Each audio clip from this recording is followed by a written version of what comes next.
All right, picking up where we left off, we're finally going to address the ovarian cycle, otherwise known as the menstrual cycle. There are 3 phases to the ovarian cycle, which ultimately lasts 28 days. The first 14 days are known as the follicular phase, when ova begin to develop. The next phase is known as the ovulatory phase, or ovulation, which lasts anywhere from 16 to 32 hours. Following ovulation, the third cycle is begun, and it's called the luteal phase, in which the remainder of the cycle is spent preparing the endometrial layer to accept a fertilized egg for implantation. In the event the egg is not fertilized, the ova will be passed along with the endometrial lining, which is what is known as menstruation. Over the next several slides, we will focus on diagnostic tests, positioning, prepping, medications, instruments, supplies, and equipment. Note that there are some surgical procedures listed within the diagnostic tests, which we will cover more during Jigsaw. You should know that the H&P is obtained by the patient's physician and is how a diagnosis is obtained in the first place. That all takes place outside of the OR. Most often, it's in the physician's office, but it could take place in an ER or on the hospital floor if indicated. The physician will be particularly concerned with the patient's menstrual history, obstetrical history, use of contraceptives or any other drugs, whether prescribed or not, history of previous infections or STDs, current meds, and their family and social history. All of these variables will hopefully lead the physician to make a diagnosis, or at least schedule a preoperative test to ascertain a diagnosis. Ultimately, that diagnosis will either be treated surgically or medically. In the category of preoperative tests comes some common preoperative screening tests. You'll see on your slide the varieties that exist. Most are performed in the physician's office, but know that some of them occur in the OR. Can you pick out which ones might be in the OR? Did you pick right? It's important to remember that diagnoses that require surgical intervention can wreak havoc on the psychological status of the patient. The most significant situations involve the loss of a baby, a mother's inability to conceive or carry to term, emergency surgery, which may affect the future of her ability to conceive, and even her self-image and sense of identity. Like breast surgery patients, women can identify themselves based on the presence or absence of anatomical structures, and that can be a really big deal for them. As caregivers, we must always practice tact, patience, and empathy with our patients. This next slide covers considerations the OR team must make during perioperative phase of the procedure. There's a lot to consider, so this is going to take a little while. You might want to push pause and get an extra piece of paper handy.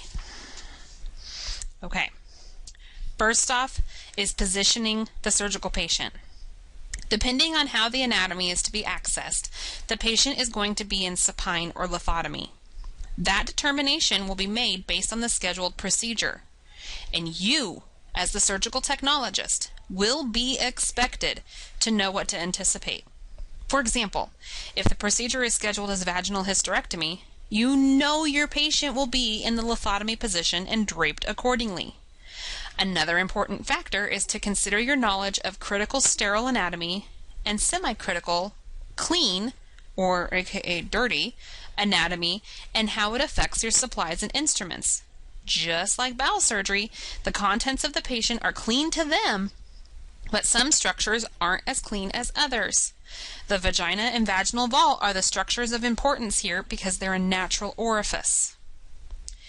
Next, you know how the patient is positioned, but where will you be? Oftentimes, the position of the scrub tech is somewhat awkward during lithotomy position procedures. One might wonder, why do we do these cases in this position anyway? Well, the anatomy is much more forgiving if accessed vaginally, and the healing time is faster for the patient. And they also usually experience more post-operative comfort. And since we're all about the patient, we're going to do that when we can. Keep in mind what you know about sterile technique and asepsis. If your surgeon is choosing to sit on a stool during the procedure, and you are going to pass instruments and suture, where is the surgeon sterile? Where are you sterile? What will you pass over each and every time? You and the surgeon are still sterile in the same place, mid-chest to table height. That means when the surgeon's shoulders are at your chest, their shoulders are not sterile even though you are. Another thing, their lap will be at about table height, but the lap is never ever sterile. It is lower than table height when the person is standing, and everyone has to be standing to put on a surgical gown, right? When it comes to skin prep and draping, the patient is almost always prepped both vaginally, aka down below, and abdominally. Sometimes this prep occurs simultaneously with two team members performing the prep, but the most important thing to remember is the prep solution from the vaginal portion is not clean like the prep from the abdominal portion. It might be the exact same solution, but on different sponges. But splatter from the vaginal prep can and will contaminate the abdominal field, and therefore the prep ought to be performed from the dirty side first. We would change our gloves and our supplies, and then it's completed on the abdomen to ensure that no splatter occurs. As for draping, you need to know the patient's position and the appropriate manner in which to expose the necessary structures. Sometimes drapes can be inventive, which is fun, but can be tricky to put on. Use those pictures to guide you through the process when needed. The instruments in GYN and obstetrics can range from delicate, safe for surgery on the fallopian tubes, to heavy clamps, like what you would use to clamp a uterine ligament or vessel. They can be sharp, like a tenaculum to grasp the cervix. We own several examples that I'll bring to the classroom for you to handle and learn. The same principles regarding patient safety apply. Always count when a cavity is being closed, and be mindful of your use of sponges to prevent sponge retention. The equipment and supplies you will see vary depending on whether the procedure is being performed open, laparoscopic, vaginal, or transcervically. Your book does a nice job breaking the procedures up into these categories for you. You will need to apply the knowledge you've gained from lessons regarding open procedures and your MIS unit to this specialty. Also, your book discusses transcervical procedures in detail beginning on page 588. As a surgical technologist, you will be expected to know the equipment needed for each particular scheduled procedure. Obviously, whether a patient is in supine or lithotomy will be important, as one of those positions requires stirrups, as is knowing whether the procedure is open or MIS, as that will dictate whether you need MIS equipment. See? Us surgical techs are always thinking, always preparing, and always anticipating. The medical drugs used in the OBGYN surgical patient include a few new drugs to you. One is oxytocin. Oxytocin goes by another name as Pitocin and is used to enhance uterine contractions during labor or postpartum to deliver the placenta. It is also commonly used during D&C procedures in which there has been an incomplete abortion and the surgeon needs the patient to have contractions after the procedure to ensure hemostasis. Methergin is a drug that is often administered IM, which stands for intramuscular, to enhance uterine contractions and control uterine bleeding. It is often refrigerated and requested in a more emergent fashion, like the patient is showing signs of hemorrhage after delivery or incomplete abortion. Pitocin sounds like Pitocin if you're not listening carefully, but it's not the same thing.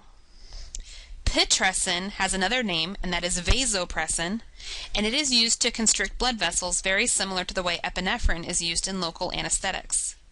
Oftentimes, this drug is diluted with injectable saline, and there is no anesthetic agent present. It is most often injected into the cervix during vaginal procedures, or in the fallopian tube during an ectopic pregnancy removal. Lugel's solution and Moncell's solution are often used during colposcopy.